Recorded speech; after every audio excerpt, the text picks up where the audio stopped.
So, good news. I think I will be able to stream tomorrow because Liam and I will watch the movie at 17:30. So, I should be home in time to do the stream for tomorrow's SCP. All good. All good. So, him again, okay. We have another author without an author's page called Hercules Rockefeller, and they wrote The Age of Nixon. And I'm saying him again because we had an SCP that was like each finger was like a Nixon as well. Like each finger was like just a Nixon head. So I looked at that. I was like, Nixon's back again. He always somehow comes back. All right. Object class Euclid-1, Keter-2, neutralized. Special containment procedures for its own protection. -1 is kept at arms side 29 in a standard humanoid containment chamber. An arms side 29, a high security containment facility located outside Tallahassee, Florida.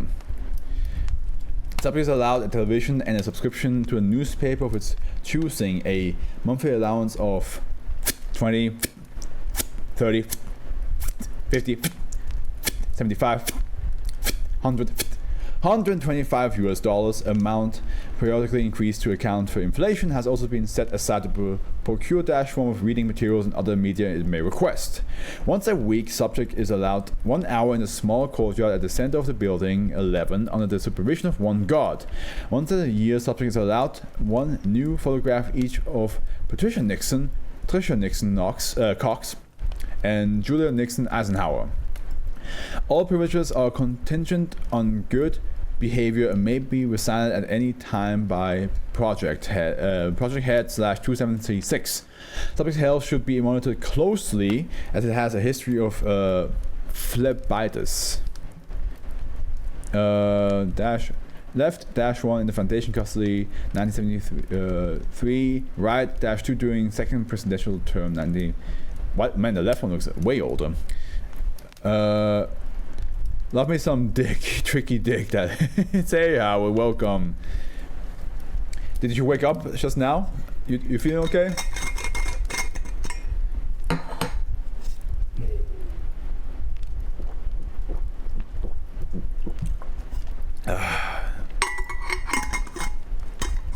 Howard, do you mind preparing the word count for tomorrow? I didn't go to sleep. Oh, never mind. Don't do the word count for tomorrow. If you didn't go to fucking sleep, never mind. don't worry about that then. Do that tomorrow when you have slept. I'm doing good. I'm having a good time. Everything's working fine so far. -2 is uncontained at present. Long-term surveillance is to be maintained with successful infiltration if it's in the circle remaining a class 4 priority. Oh yeah, you don't have to! Rest first! Rest! No, don't worry, man. I'm wide awake because I didn't need to wake up. Wait. You confuse me sometimes, boy. Updates. Special containment procedures for SB-2736 will continue on the 23rd, 4th, 1994. Pardon me. Description: SCP-2736 consists of 2 biologically identical adult males. -1, -2, as far as can be ascertained, both are former US President Richard M. Nixon. That the result of a little understood event designated Incident Janus. The god of portals and gateways and transitions. From the Greek mythologies.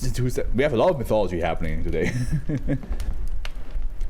2736, which makes sense why one of them is older, because Janus has 2 phases: the older, more experienced and wise one, and the younger, energetic, ready for a new adventure one. That's why.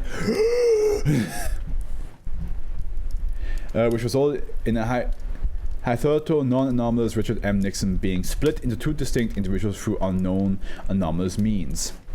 Dash 1 and Dash 2 appear to have shared the entirety of Richard M. Nixon's memories up to the incident known as 2736, at which point each individual developed a distinct consciousness. However, this cannot be conclusively verified due to the unavailability of Dash 2 for study. Dash 1 has been in Foundation custody since incident known as 2736, allowing its existence to remain concealed from the public. Despite having been produced through anomalous means, Dash 1 displays no anomalous properties save for sharing a level 2 causal relationship, physical, mental, with Dash 2. See Addenda 3 and 5. Heavy scarring is present on subject's chest, the result of injuries sustained during incident known as 2736. Dash 2 is the individual known to the world as Richard M. Nixon, having served as the 37th President of the United States from 1969 to 1974. Due to Dash 2's high status and visibility, as well as the protection and continued interference of GOY's 113 Foundation efforts at recovery, Dash 2 remains uncontainable at present. GOY 113, a highly secretive group comprised of members of the global elite who refer to themselves as Magog's Multitude, known to maintain their power and influence over the world through occult means, including the ritualistic worship of non-human entities. Recovery. On the 21st, 6, 1951, Undercover Task Force Theta 3-3 Federal Reserves conducted a covert surveillance mission at the private campground known as Bohemian Grove in Monte Rio, California.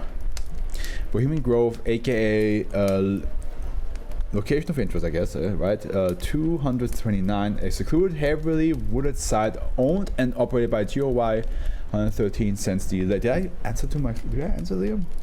Yeah, I did say. Yeah. Since the late 1870s, it continues to be the setting for occult rituals and ceremonies by members of GOY 113.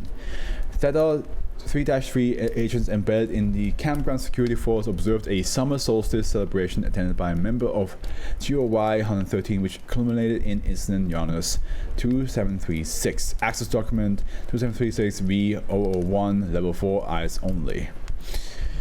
This is definitely going to be a long one, guys. Film log transcript 2736 1-1 surveillance mission 113 V 779. Date 21st 6 1951. Time 22:48 PST. Worship of non-human entities is such a funny specification because you assume that most worship is of non-human entities. I mean, people worship celebrities, right? So there are some people remember how people like fainted at Michael Jackson concerts? I would consider that a worship of a human entity, right? Like, it would just stand still and people would fucking lose oxygen because they would be yelling so much seeing him on the stage. So there's a bit of both.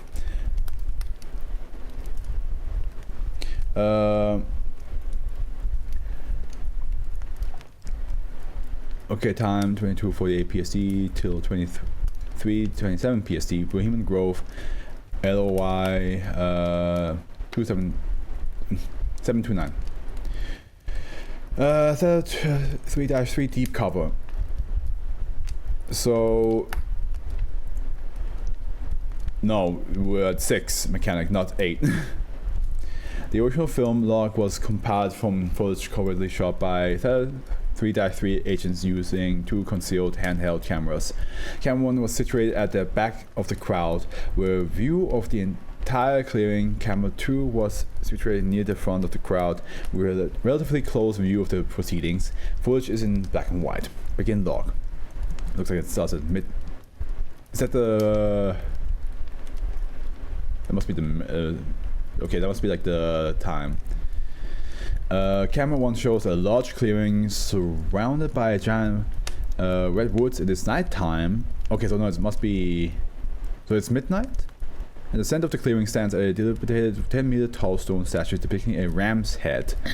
At the foot of the statue, a large bonfire is burning. Aside from some wooden torches carried by attendees, is the only source of light.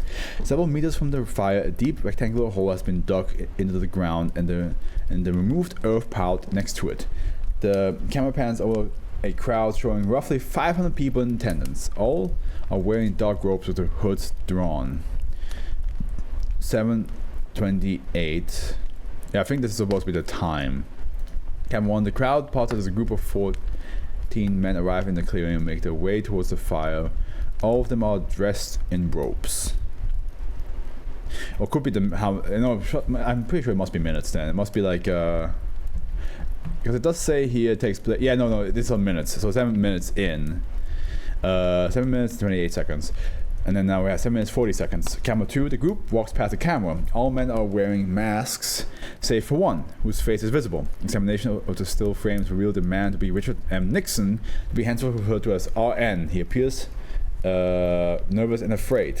7:52. Camera 2, RN is escorted to the front of the crowd and made to stop at the foot of the statue.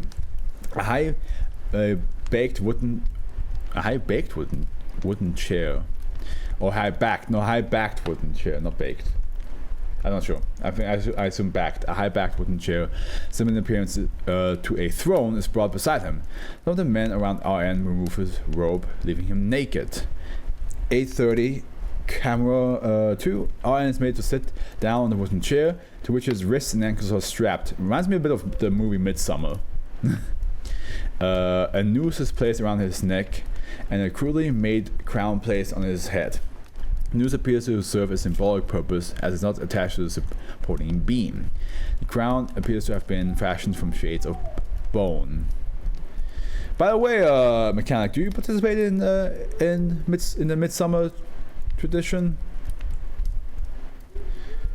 11:13. Camera 2. 12 of the masked men position themselves around RN. Each one produces a knife from inside the robe.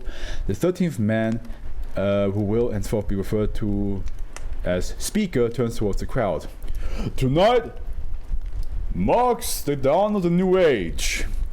Wild shit is that Bohemian Grove is real. Nixon was in it, and this isn't that far from what happened. You know, I heard of the Bohemian Grove thing. Yes, I do. How is it? Because the only thing I ever seen about Midsummer is of the horror movie itself, right? So, and I'm pretty sure that's not what actually happens. But I would be down. I would be down to participate in Midsummer with some. If I ever get some Swedish friends. Unfortunately, as far as I know, Nixon didn't do any extra-dimensional occult rituals. He just got recalled being really racist at a party there. Yeah, I think, if I recall correctly, Bohemian Grove was talked about by a Red Thread with Wendigoon, and I think Charlie was still part of the Red Thread back at that episode. So that's they deep dived into the whole Bohemian Grove thing, and yeah. So I do know about Nixon being there, and that he was a bit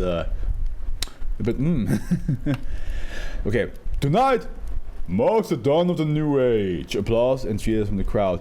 Tonight we witness the birth of the first. More cheering. 12 minutes 5 seconds. Camera 2. One of the masked men, who will henceforth be referred to as Masked Man 1, approaches RN. Crowd becomes silent. 12 minutes 52 seconds. Camera 2. Masked Man 1 raises his knife to RN's face. Screams of pain from RN. 30 minutes 20 seconds. Camera 2. Masked Man 1 faces the crowd and raises his arm high above his head. He's holding a small object in his hand from which blood appears to be dripping. Do we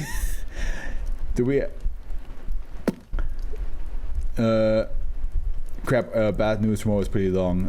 Okay, write down how long in the Discord. It's fine. It's fine. We will be fine. Maskman holding small. We offer his left eye. Okay, it's a lie. Good. I was like, listen, he's naked and they cut something off. We offer his left eye to the fire, that the king may always see. 13 minutes 33 seconds. Camera 2 mass. Midsummer is a celebration of the season of summer in simple terms. I mean, yeah. But like at the end, how is it like what do you actually do? Maskman 1 throws the small objects into the bonfire. 13:49, camera 2. Another maskman, who will henceforth be referred to as Maskman 2, approaches RN with his knife raised and takes hold of his jaw with his free hand. RN is heard screaming in pain after several seconds of a gurgling sound is heard. We throw his tongue into the flames, that the king may never betray himself. 14:42, camera 2, Maskman 2 throws a small object into the bonfire. 15:10, 15 minutes 10 seconds, but I'm just gonna say 15:10 now. It's all minutes and seconds. Camera 2, the remaining maskmen, to be henceforth referred to as Maskmen 3 to 12, line up at RN's side and take turns cutting at his hands with his knife. God, Jesus Christ. Sustained screams of pain by RN. Speaker, we cast his finger into the furnace that the king's grip may never weaken. 16:31, camera 2, maskmen 3 to 12 each throw a small object under the bonfire. 17:19, camera 2, RN is now bleeding profusely from the injuries sustained to his face and hands. Several of the masked men remove him from the chair and carry him over to the nearby hole into which he is lowered. 18:44, camera 2, several of the masked men take shovels and begin burying RN alive. We give his body to the pit, that the eternal depths may grind it to the dust, rending chaff from wheat. 21:25, camera 2. The masked men finish burying RN alive. Applause and cheering from the crowd. 21:42, camera 1. 2 identical straw effigies, each measuring roughly 3 meters in height, are brought from the edge of the clearing to the foot of the statue and propped up over the bonfire. 22:14, camera 2. The effigies begin to burn. The crowd is silent. 24:38, camera 1. This is so long. As the effigies continue to burn, they start producing sparks, flashes of light, and small firework-like explosion. It is not known whether explosive had previously been placed inside the effigies, or if these phenomena have an anomalous cause. 29:1, camera 2. The effigies crumple as they finish burning. Here, 3-3 agents report that the bonfire flames turned a deep red and appear to grow darker, though this is not properly visible on the black and white film. Still framed from camera 1 at 25:16. So between these two events, big ass firework. There's some things you do at Midsummer, that is dancing around a maypole, enjoying traditional food like pickled herring and strawberries, and wearing flower crowns. People also participate in games, singing songs, and some drinking as well. Gotcha. Sorry about that. A loud sound reminiscent of stone grinding against stone becomes audible. Sound of unknown origin is heard throughout the clearing for several minutes, steadily growing in volume. 35, camera 2. The 2 effigies have been completely reduced to ashes. Here, there are 3-3 agents report that the bonfire flames regain their usual color and brightness. The grinding sound gradually fades away. The crowd is silent. The first will be reborn. 37:49, camera 2. View of the filled-in hole where RN is buried. The earth over the hole begins to shift, as though something were moving on the surface. 38:1, camera 2. 2 hands emerge from the ground, and a naked man pulls himself out of the hole before collapsing in exhaustion on the ground. Examination of still frames show that the man is Richard M. Nixon, although none of the injuries inflicted by the masked men are visible on his body. This individual will henceforth be referred to as -2. 38:9, camera 2. Speaker approaches -2 and helps it to stand up. 38:15, camera 2. A second naked man pulls himself out of the hole. Examination of still frames reveal that the man is also Richard M. Nixon. Again, none of the injuries inflicted by the masked man are visible on his body. This individual will henceforth be referred as -1. So the camera 2, 38:42, camera 2. Speaker appears to address -2 before handing it to a knife. 38:51, camera 2. -2 takes hold of the knife and turns towards -1. -1 attempts to stand up, but before he's able to do, -2 jumps on top of it and attempts to stab it with a knife. The two men struggle, with -1 sustaining a number of deep lacerations to his chest. So that's the laceration we see that was mentioned before. 39:30, Camera 2, -1 takes hold of a rock on the ground beside it and strikes -2 on the side of the head with it. -2 falls back stunned. -1, bleeding from his injuries, stands up and flees from the crowd. 39:41, Camera 1. View of -1 running towards the trees. Several of the masked men, as well as men from the crowd, start running after it. End log. At this point, taking advantage of the general confusion, 3-3 Commander William Meeks was instructed 3-3 agents to attempt to recover -1 and extract it from the Bohemian Grove. It was thought that -1 might prove amenable to the Foundation given GOY 133's treatment of it, as well as provide valuable information regarding GOY 113 and LOY 729. The extraction was successful, though 3-3 agents were killed in the ensuing firefight with Bohemian Grove security force.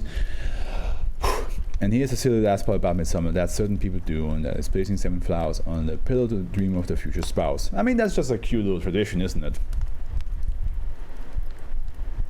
It's a little cute little tradition. Just like, hey, I hope I find some love in the future.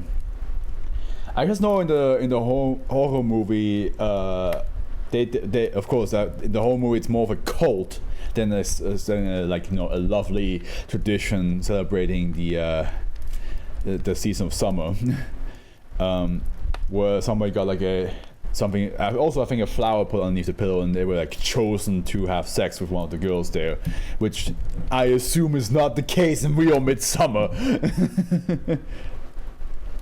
The movie is great though. A24, an A24 movie. Really good movie. The whole movie doesn't do Midsummer justice, by the way. I mean, the whole movie is supposed to take like aspects of it and then making it more uncanny, right? It's definitely more like if a cult was doing Midsummer rather than Sweden as a whole doing Midsummer, or the tradition as a whole. Following its extraction from Bohemian Grove, -1 was taken to Site 109, where its injuries were treated. Access document of 2736V9, level 4 eyes only. Interview log 1. Oh, let me actually check if Howard wrote down how many words I have to read tomorrow. What's introductory tale to a whole ass canon. There's one K-tale at the end of if you wish to read it too. So 25k, yeah? Oh well, that happens. Happens, man, happens. What I can always do is start the stream in 1 hour early. Especially because in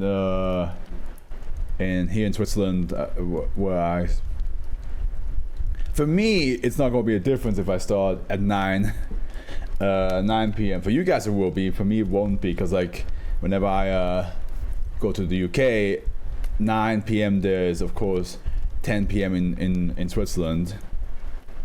You can always take a day off, man. No, it will be red. I also feel. I mean, I did say summer will be the toughest to be consistent with streaming, because like vacation and family and all that stuff. So I just want to give you guys as much content as I can. And I know I can always be like, oh, once I'm back in London, I can go full power again. Yeah, it's nice of you to say that, for sure. Also, by the way, I believe one of these SCPs is coming out in New Year's that we just read. I checked. I don't upload on New Year's. It's a Thursday, so unless it's a subscriber special. But these SCPs are going to be out in 2026 on YouTube, which is crazy to think about. Okay, so date 22nd 6th 1951. Location Site 109, Infirmary C. Interviewer Commander William Meeks, MTF the 3-3. Interviewee-1. Begin log. So we have WM, which is William Meeks, and then -1, which is Richard Nixon. I don't know how Richard Nixon sounds. I'm just giving him an old man voice. First, I'm going to give WM. I'd like to ask you some questions, if you're feeling up to it. Alright, I suppose I owe you boys that much. Thank you.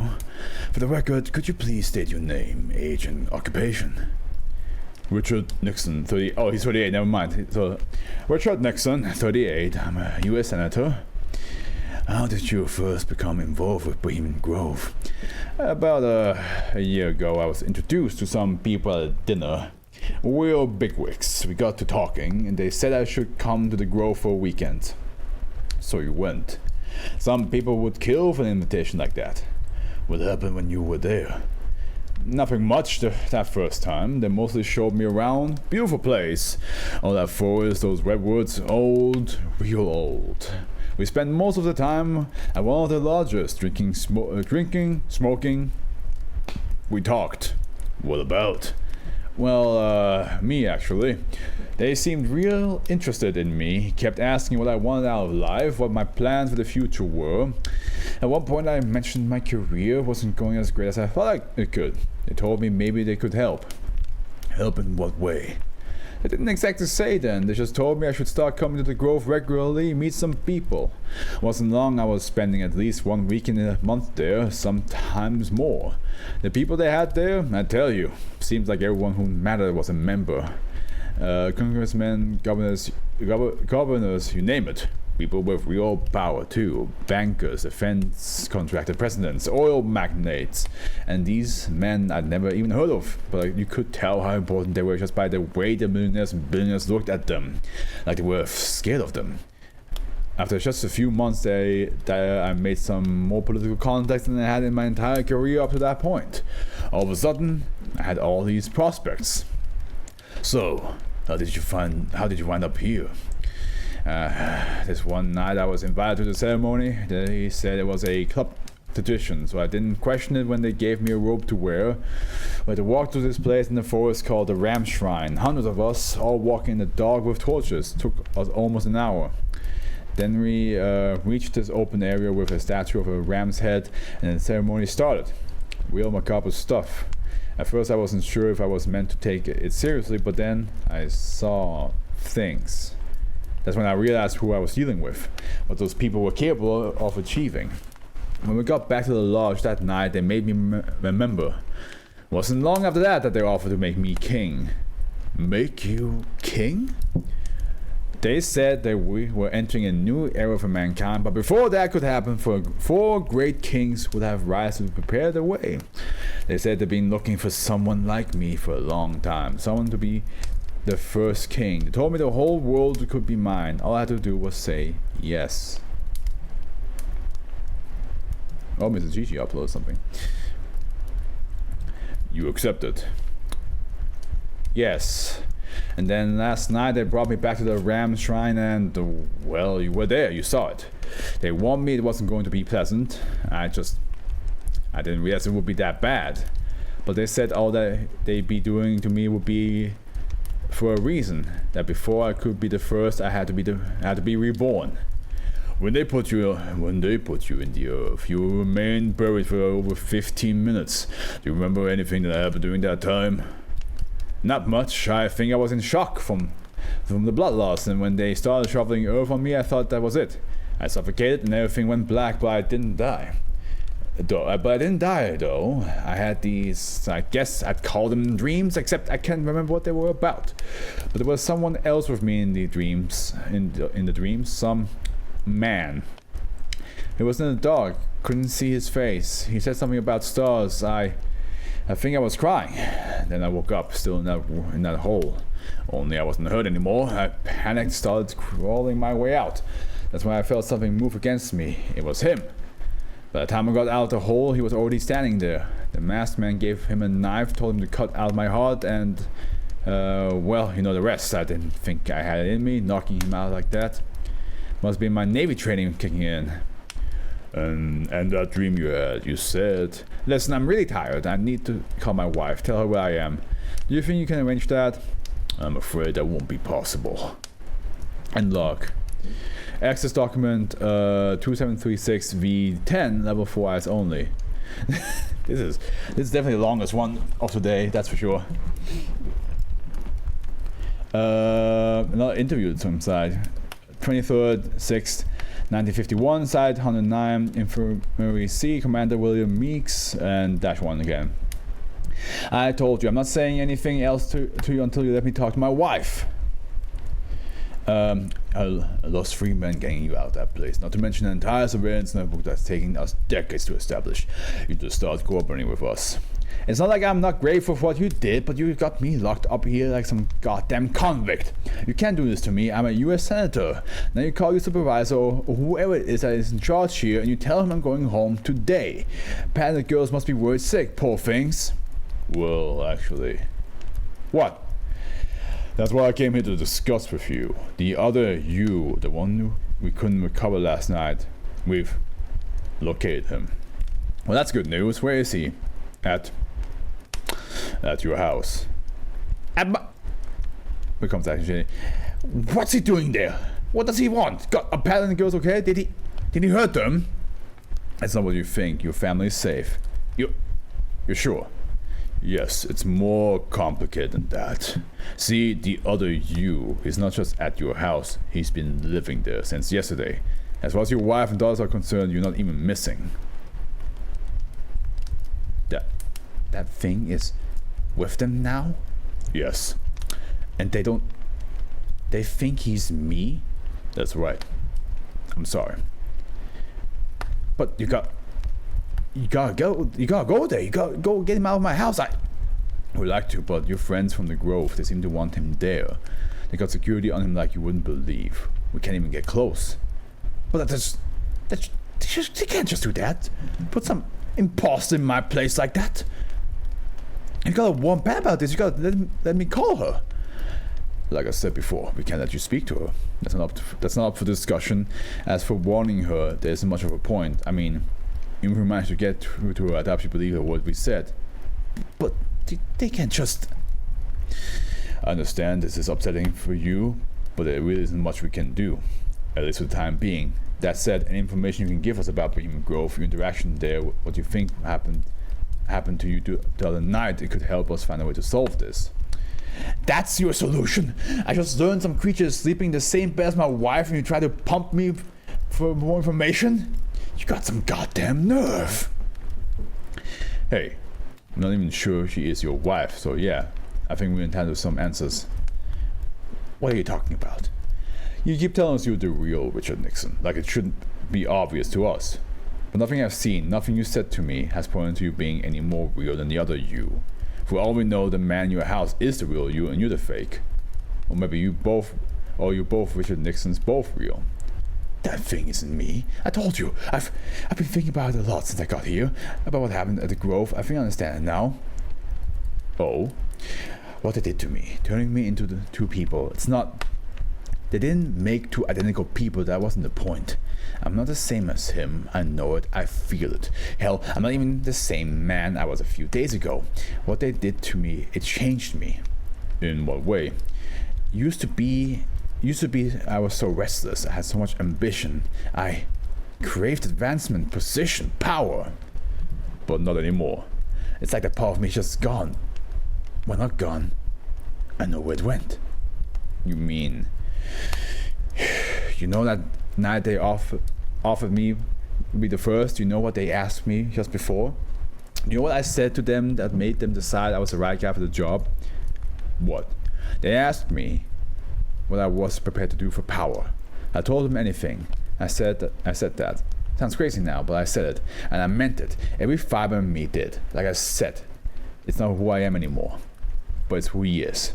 Hell, it's all he is. That's what they wanted. They got their king, and now you tell me those bastards have got him living with my family. And log. Probably, again, the reason why in this version here, he looks older, and here he looks younger, because it's supposed to, like... be like this ambitious, powerful king that they have. Addendum 1. Access document 2736 V 1691. Level 2 clearance required. Abridged timeline of Dash 2's political career. 21st 6 1951. Incident Journals 2736 at Bohemian Grove. 4th 11th 1952. Dwight D. Eisenhower is elected to the office of the President of the United States with Dash 2 as his Vice President. 6th 11th 1956. Dwight D. Eisenhower is re-elected to the office of the President of the United States with Dash 2 as his Vice President once again. 5th 11th 1968. Dash 2 is elected to the office of the President of the United States. 20th 7th 1969. NASA's Apollo 11 spaceflight lands the first humans on the moon. 7th 11th 1972. Dash 2 is re-elected to the office of the President of the United States. 9th 8th 1974. Dash 2 resigns from the office of the President of the United States in the wake of the Watergate scandal. Like 2 years in, okay. 8th 9th 1974. U.S. President Gerald Ford grants Dash 2 a full pardon for any crimes committed during its presidency. Ooh, okay. Addendum 2. The following interview with Dash 1 was conducted on the 15th 9th 1974, 23 years since initial containment, in order to discuss Dash 2's recent resignation as U.S. President. Access document 2736 V 1847, level 4 eyes only. I feel bad for Dash 1 because like he's been in containment for 23 years. 23 years of not seeing his wife and child, and knowing that like somebody, basically a clone of him is just in his house, you know. But at the end, as WM mentioned, we don't know if Dash 1 or Dash 2 is the real one, or if they're both real, or if they're both fake even. You know? We don't know. Date 15th 9th 1974, on side 29, Dr. Samuel Bennett. Project Heads 2736. I think you've been watching the news. I tell you, you never get used to seeing your face on television. I can imagine. How have things been for you though? Can't have been easy watching all of this unfold. It wasn't. Watching him do that to my name, to this country, to Pat and the girls. They're even saying his marriage is on the rocks. Did you hear that? Not that I'm complaining, mind you, but I just keep thinking of Pat, but what she must be going through. At least he resigned. Though. That's that. It's over now. Yes, his political career certainly seems to be over.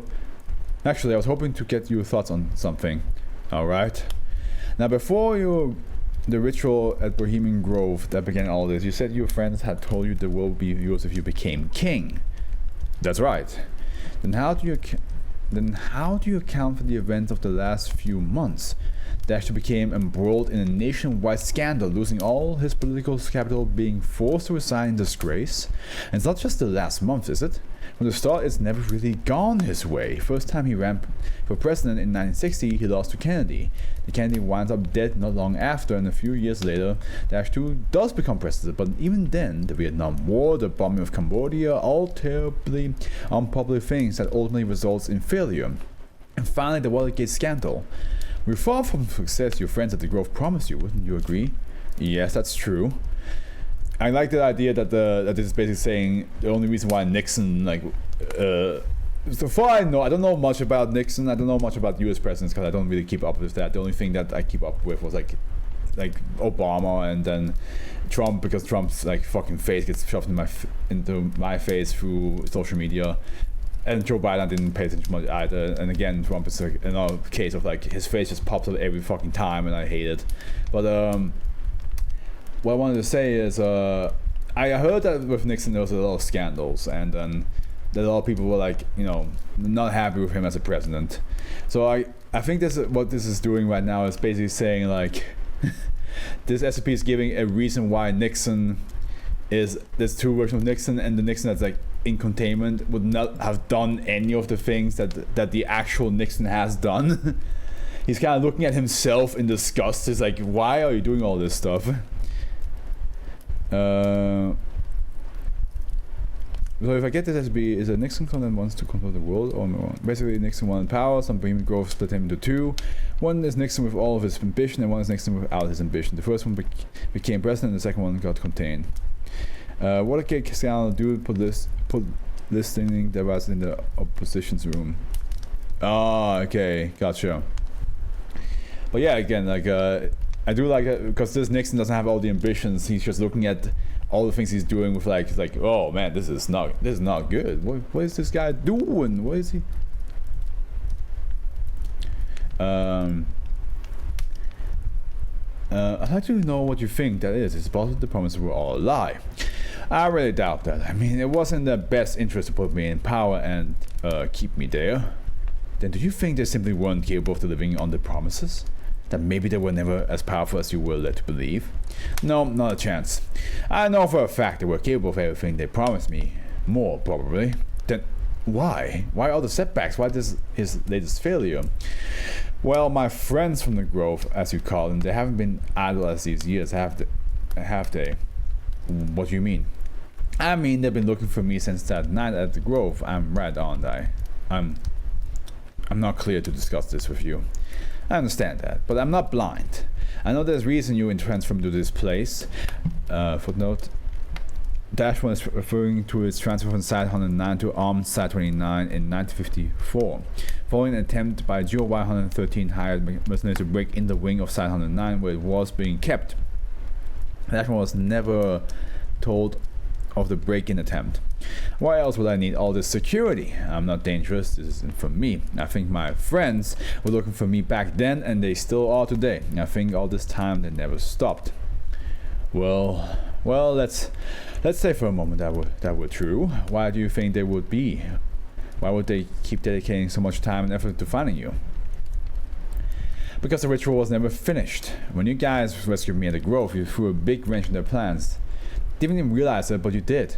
That's why it's all gone down to hell for them. For him. I was supposed to die that night. Interesting. So him dying would have probably like done something that benefited -2. There's so much more. Addendum 3. On the 12th, 1974, -1 fell ill with phlebitis and had undergone surgery with a foundation phlebologist. The same day, -2 was hospitalized by phlebitis in Long Beach, California, for which it received surgery and treatment.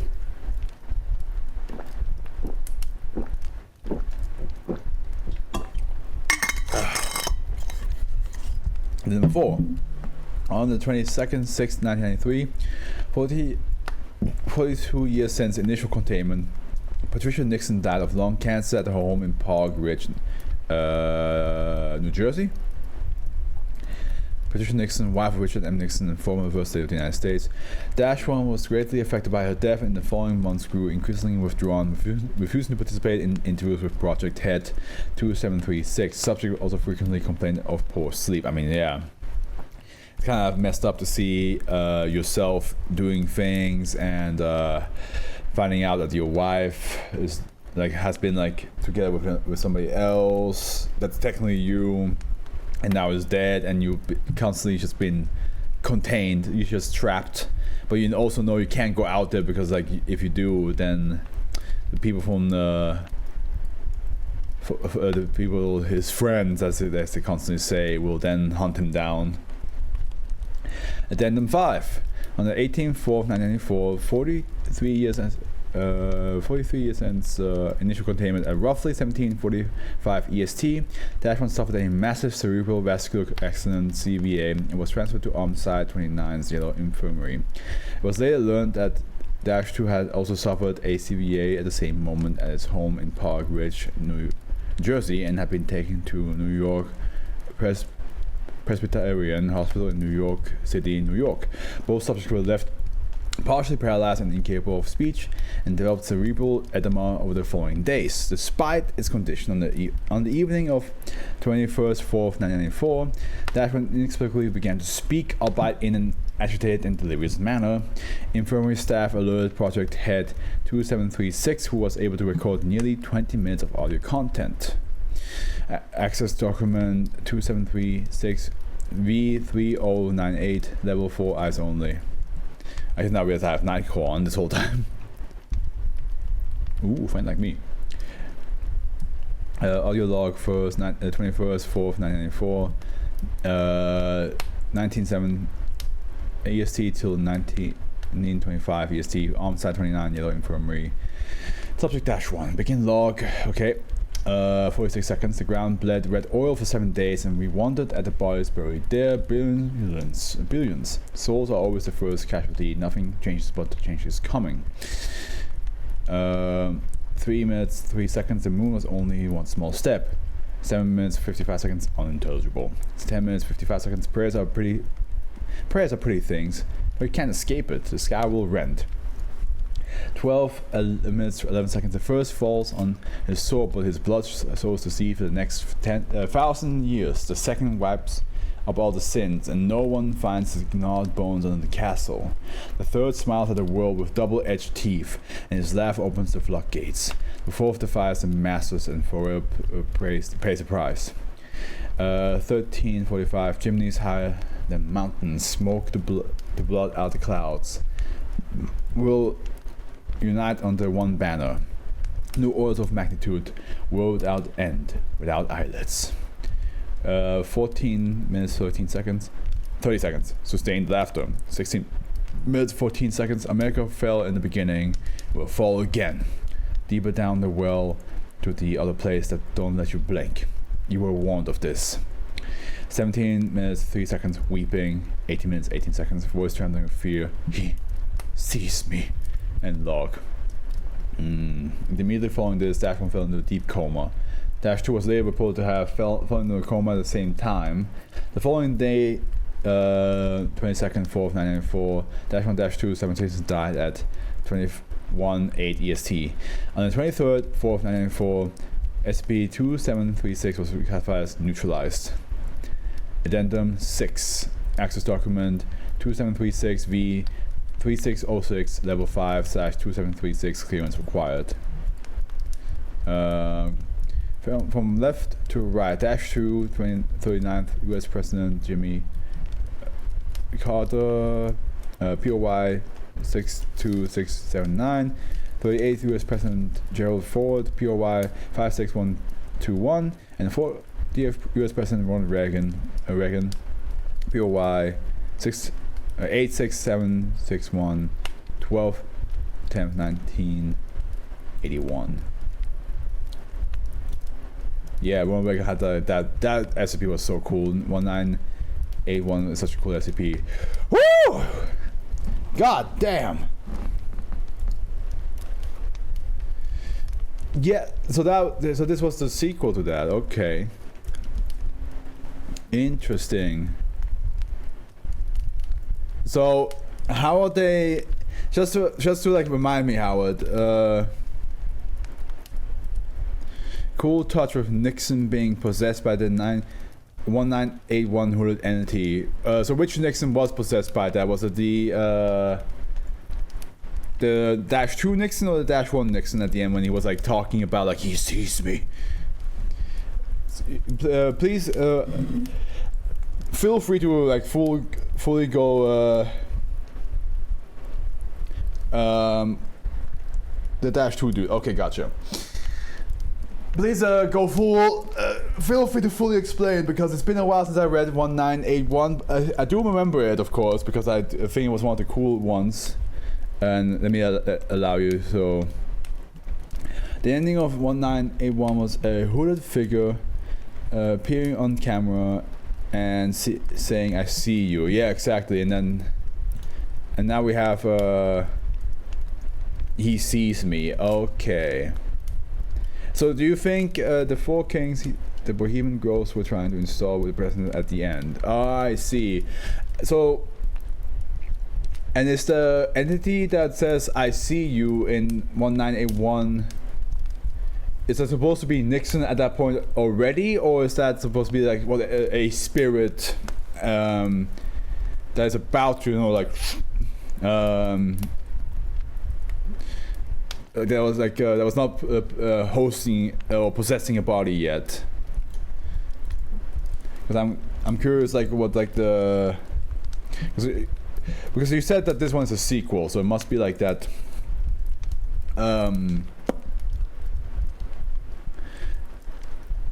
wonder if like that goes if like Nixon was already like possessed at that point. So well, now my audio glitched a bit. Oh, I want to know if that ghost in 1981, if that ghost was already possessing Nixon, or does every king have a similar ghost in them? Like, I'm just curious, like how much is it connected with the one we just read? While you answer that, I will go on because we have 3 more to go, and